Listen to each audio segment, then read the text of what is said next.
Ачаал хариуцлагын зөвийн хөлөг шат чадвартай бэлтжүүлэх зайлшгүй шаардлагатай.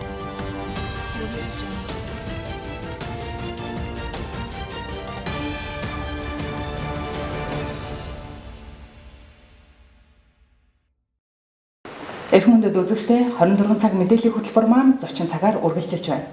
Өнөөдөр маань зочны хойморт нийслэлийн иргэдийн төлөөлөгч тулгад өргөдөн ирээд байна. Танд энэ өдрийн мэндийг хүргэе. Өдрийн мэнд. Тэгэхээр өнөөдөр таныг урьсан нэг шалтгаан байна. Энэ бол одоо нийслэлийн иргэдийн төлөөлөгч сонгуул болж өнгөрлөө те. Тэгэхээр энэхүү сонгуулийн үр дүн хийгээд мөн танаа намын оролцоо ямар вэ? За сая одоо орон нутгийн сонгуул боллоо тийм ээ. За тэгээд миний хувьд бол манай баг бол нийслэл дүүргийн сонгуульд оролцсон. За ингээд арчил намаас бол оролцсон л доо. Тийм. Тэгээд нийт одоо нийслэлийн 45 төлөөлөгч сонгогдсоос арчил нам маань бол 8 судал авсан нийслэлээр. Буюу одоо цөөнхийн судал авсан учраас энэ удаад бол бас яг мөрийн хөтөлбөрөөр хэрэгжүүлэх гэх юм уу ирэх барих боломж байхгүй. Сөрөг хүчний дуу хоолой болж одоо олонхдоо ирэх баригчдад хүчтэй хяналт тавих ийм үүргийг одоо 4 жил хүлээж ажиллахаар ингэ болж байна. Тийм. Тэгэхээр одоо нийслэлийн иргэдийн төлөөлөгчийн батламжийг маргааш одоо гартуулж байгаа тийм ээ. Тэгэхээр одоо анхны хуралдаан болно гэсэн үг. Тэгэхээр ер нь энэ үед бас нийслэл маань даргаа сонгох нэ. Тэгэхээр ер нь та одоо Улаанбаатар хотын маань захирагч ямар хүн байгаасаа гэж бодож байна? За маргааш бол нийслэлийн иргэдийн хурлын анхдугаар хуралдаан болно. Тийм. Тэгээд тэр хуралдаанаараа төлөөлөгчд одоо нэгсэн дотор хурал маань өөр өөрийнхөө бүрийн эрхийг баталгаажуулдаг ийм процесс болох юм.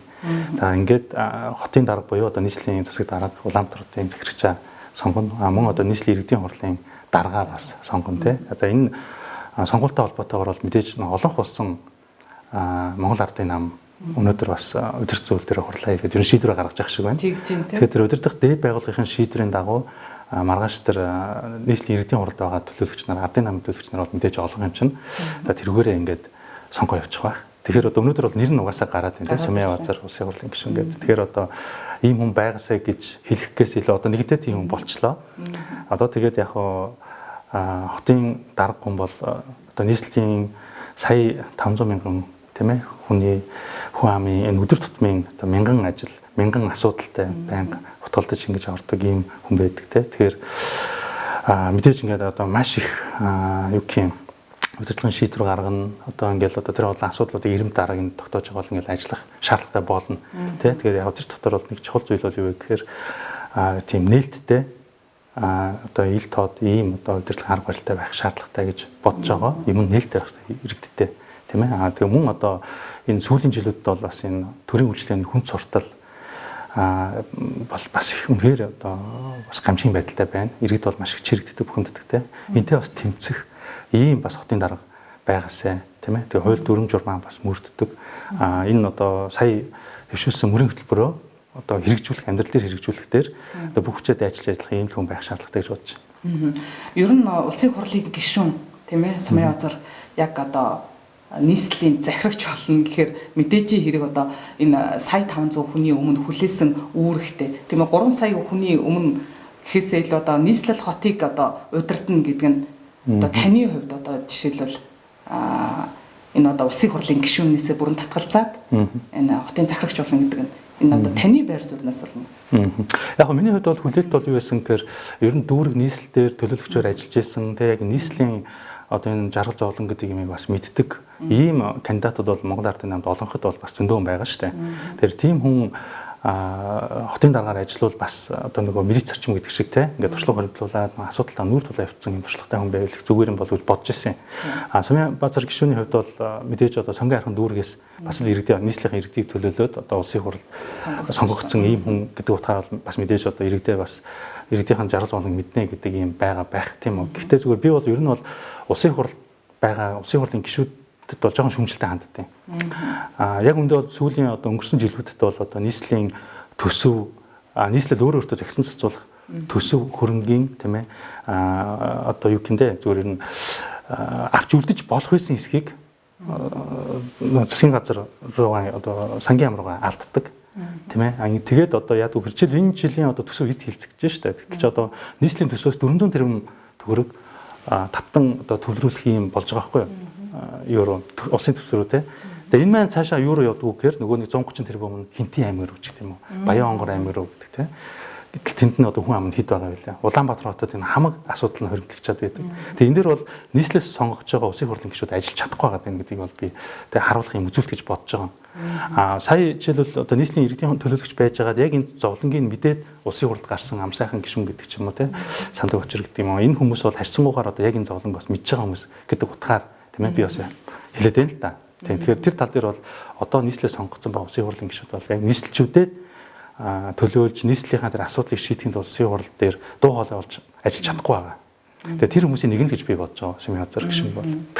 За Баянзүрх дүүргээс иргэдийн төлөөлөгчтэй хурал сонгогдсон. Тийм ээ тэгэхээр 2016 онд мөн та бас сонгогдож байсан. За 2016 оноос 2020 оны хооронд энэ 4 жилийн хугацаанд бас та өөрийн хийж хэрэгжүүлсэн ажил болно. Одоо бас нэг Баянзүрх дүүргийн сонгогчид маань танд бас нэг боломж олгож штэ тийм ээ хийх ажлаа үргэлжлүүлэх нэг боломж олгож байна. 2020-оос 2024 он хүртэл тийм ээ энэ одоо хийх бас ямар ажил байна? Өмнө нь ямар ажил хийв? Тийм зөвхөн ер нь бол одоо хувь нэр дэвшигч хувь одоо төлөөлөгч бол өөрийн гэсэн тийм мөрөгдөлбөр байдгүй.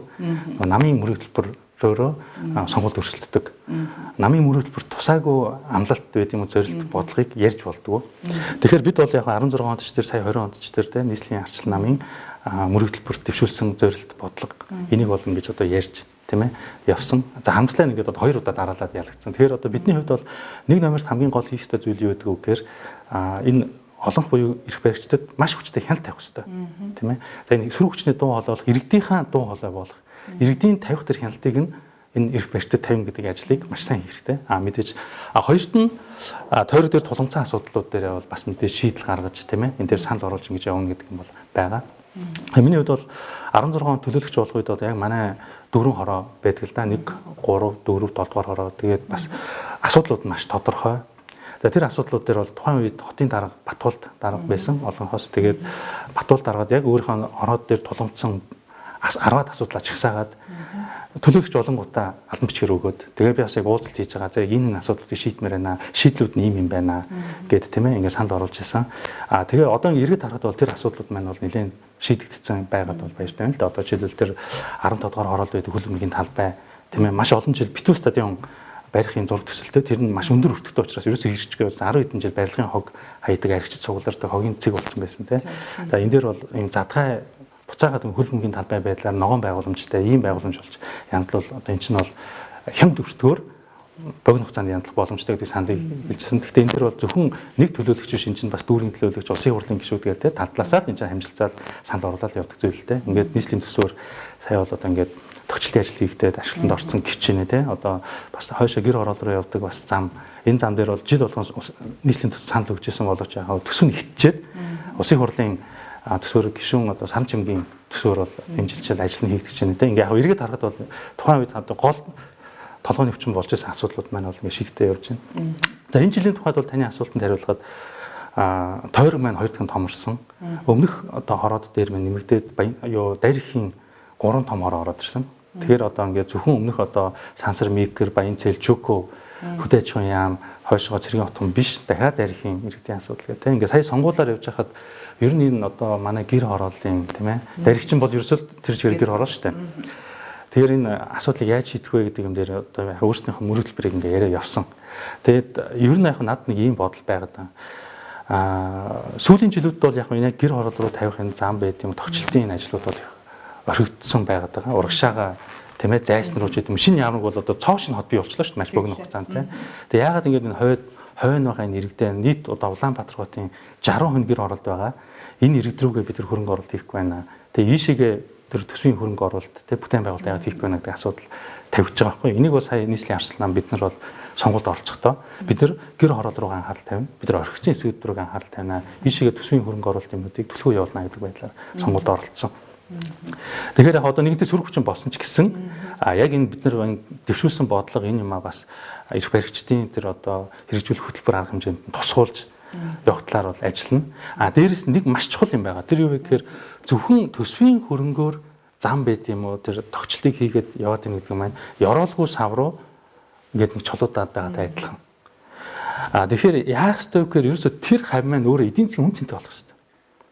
Зүгээр л тийшээ зам татаад инженер шилжээ таад ингээл байвал тэгэл тийшээ мөнгө яваал юм. Тэгээ бас нэг тийм яг боддоор гоё болох. Улаанбаатарт тэгж яндалмаар газар зөндөө шүү дээ. Тэгэхээр эдийн засгийн үн цэнийг яаж бий болох вэ гэхээр тийшээ гэж хэлбэл одоо дайрах зохицолбор гэдэг нэг бүтээн байгуулалт эхэлсэн байж байгаа шүү дээ. Манай Баянзүрх дүүргийн одоо засгаас тийм ээ энийг ингээ сайхан төгчүүлээд эхэлсэн. Энийг одоо бүр гоё аялал жуулчлалын төв болох хэрэгтэй. Тэгэн гот эн чинь ингээд өөрөө нөгөө тийшээ хүн очдог тийм ээ. Тэнд очиод нэг ресторанд ордог ч юм уу, залуучууд тэнд очиж болцдог ч юм уу, одоо зайсан шиг тийм. Зайсангаас гоё тийм юутай газар шүү дээ. Улаанбаатар хот 360 градус харагдах гоё тийм газар байхгүй. Өндөрлөг бэлтээ. Тийм өндөрлөг их гоё. Тэгээд тэрийг жишээлбэл яг үнэхээр ингээд аялал жуулчлалын тийм гоё спот болгоод тогтчулчвал те тийшээгээ хүмүүс явдаг болчвол эндаа тэр нөө зам мам нь үт юм уу дагаад худалдаа үйлчлэгээ хөгжөөч гэх юм уу те бид нар нөгөө нэг эдийн засгийн үн цэнийг бий болгож тэрийг дагуулж нөгөө тэр орчин тойрон тийм ээ тэр нутаг дэвсгэрээ бас хөгжүүлнэ гэдэг ийм бодлогыг давхар барих хэрэгтэй. Түүнээс зүгээр л одоо ингээл ерөөсө учиргүй зам бариад тийшээгээ ингээл дэд бүт татаад байвал болно л доо маш их мөнгө зарцуулагдана. Тэгээ хизээч нэг өөдөлж өгөхгүй гэдэг нэг юм гарах гэдэг тал бий. Тэгэхээр ер нь Баянзүрх дүүрэг чинь аж ахуйн нэгжүүд бас нэлээд төвлөрсөн газрууд шүү дээ тийм ээ. Тэгээ бас та нарын бас мөрөг хөтөлбөрийг харж байхад бол Баянзүрх хот олно гэсэн бас мөрөг хөтөлбөр төвшүүлж ирсэн. Тэгэхээр энэ одоо 340 гаруй мянган сонгогчтой газар уу? 350 орчим мянган хүн амтай. Тийм. Тэгэхээр энэ одоо нэлээд том нэлээд хамгийн том дүүрэг шүү дээ. Улаанбаатар хотын тийм. Тэгэхээр энийг бас хот олгон гэж мөрөг хөтөлбөртөө тусгасан юм. Тийм одоо яг Баянзүрх дүүрэг бол хотын Улаанбаатар хотын нэг хэсэг шүү дээ. Гэтэл одоо манай дүүрэг бол үнэхээр зүүн талдаа ингээд нэг юм захын маягийн болцоод идэг тийм ээ юмнаас аслагдаад идэг. Ядж хахад одоо энэ хотын захиргаа маань бүр шинэ яар мөр явуул бүр холдох нь байна. Тийм ээ. Тэгээд энэ Баянзүрх дүүрэгт амьдарч байгаа хүмүүс маань яг энэ хот шиг хотод амьдарч чадж гин үү? Өнөөдөр ингээд тэр гэр хорооллыг аваад үзэхэд тийм ээ. Одоо ингээд гадаа энэ өвөл хүйтэн гарч бие засна тийм ээ. Тэгэл одоо усанд бас нэг орж чадахгүй гал шүн бос чидэд удаа гал төлнө гэдэг ч юм уу ингээд ийм сургууль цэцэрлэг хамгийн насаа хол явахаар нохоод оруулчих гайл тийм ээ ингээл тоош орондоо дарагдаад. Гэхдээ ийм нөхцөлд одоо манай дүүргийн иргэдийн 60% амьдарч байна. Яг хотод амьдарч байна уу? Хагас хөдөө амьдраад байгаа юм уу юу гэх. Тэгэхээр бид нар хот шиг хотод Баянзүрх хотод амьдарч байгаа хүмүүсээ тэгээ хот шиг хотод амьдруулъя гэдэг ийм мөр хөтөлбөр гаргасан. Бидний санаа бодлол тийм тийм. Тэгэхээр сая бол ардчилсан намаас та бас нийлээдгүй одоо тойргоосоо 4-р тойрог тийм ирээдүйн төлөөлж шүү дээ. 4-р тойргоосоос нийлээдгүй 9526 байсан уу? Тий маш өндөр бас саналыг авсан. Тэгэхээр бол таны ажлыг бас сонгогчд үнэлээд мэдээд бас энэ саналаа өгсөн байх гэж бодож байна. Тэгэхээр бас нэг зүйлийг асууя л да. Орон нутгийн сонгуулиас одоо гарч ирсэн Монгол Ардын хувьсгал намын одоо төлөөлөгч одоо ардын нам руу Монгол ардын нам руу одоо бас одоо нэг асуудал болж байгаа. Асуудал болж байгаа тийм ээ хадгалан сэдв гэх юм уу да. Тэгэхээр энэ одоо тань одоо сөрөг хүчний хувьд одоо ямар бодолтой байна? За яг би бол энэ өнцгөөс нь харж байгаа. Юу гэхээр за тэр залуу бол тийм ээ нэг тийм үйлдэл гаргачихжээ.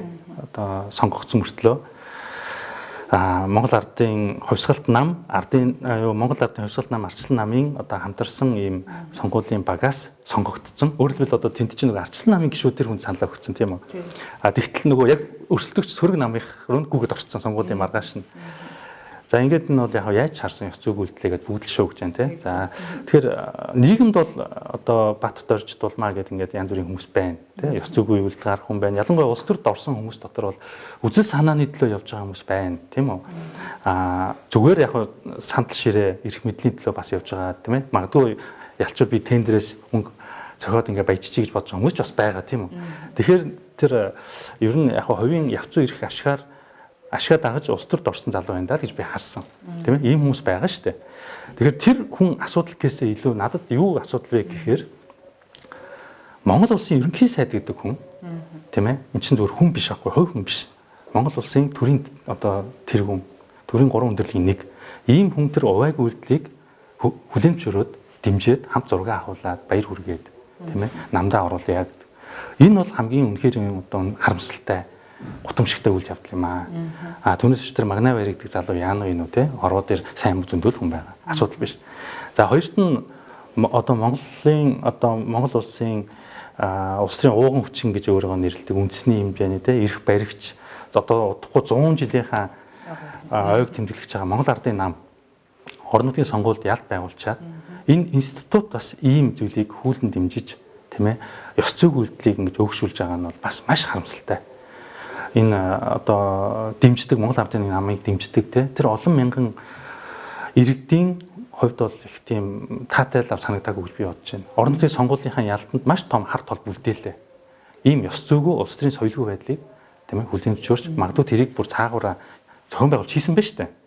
Тэгэхээр энэ бол одоо иргэдийн итгэлийг алдах юм үйл боллоо гэж би бодож байна. Тэр залуугийн асуудал гэсэн илүү энэ бол ерөнхий сайдын асуудал, энэ бол улс төрийн намын асуудал. Манай улс төрийн өнөөдрийн дээд түвшинд ийм ялзарч болж байна гэдгийг харуулах тийм үйл явц гэж би харж байна. Тэгэхээр одоо иргэд сонгогчдийнхаа л итгэлийг бас нэг бодлын алдж байгаа боловч нөгөө талдаа бол улс төрийн юм том хүчин бас иймэрхүү алдаа гаргаж байна. Маш том алдаа.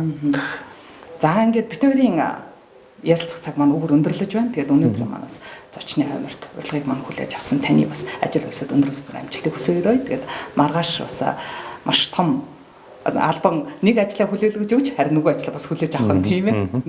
За тэгээд яг би эцэст нь өнөөдөр бас намайг тийм ээ сонгосон болоод бас сонгоогүй ч гэж болно шүү дээ. Одоо яг энэ тойргийнхаа нийт иргэд Баянзүрт дүүргийн 1 2 3 4 7 21 27 дугаар хороо гэдэг 7 хороо байгаа. Нийт энэ иргэдтэй бас итгэл хүлээлгэсэнд баярлж байна. Тэгээд яг энэ иргэдийнхэн эрх ашигын төлөө нийслэлд бас мөн дүүрэгтэй одоо стол нөгөө сайн төлөөлөгч гэж тэ ямар үдийг харуулж ажиллах юм хүсэл эрмэлзэлтэй байна гэдгийг бас хэлмээр байна. Тэгээд таны ажил үйлсэд өндрөөс өндөр амжилтыг хүсье. Тэгээ Баянзүрхийг хот болгохын төлөө хичээгээрэй. За баярлалаа. Их хүндэд үзэгчтэй 24 цаг мэдээллийн хөтөлбөр маань зочны цаг өөр өндөрлөж байна. Та бүхэн 24 цаг мэдээллийн хөтөлбөртэй хамт байгаарай. Цацаг хариуцлагын журмын хөдөө шат чадвартай бэлтгэж зайлшгүй шаардлагатай.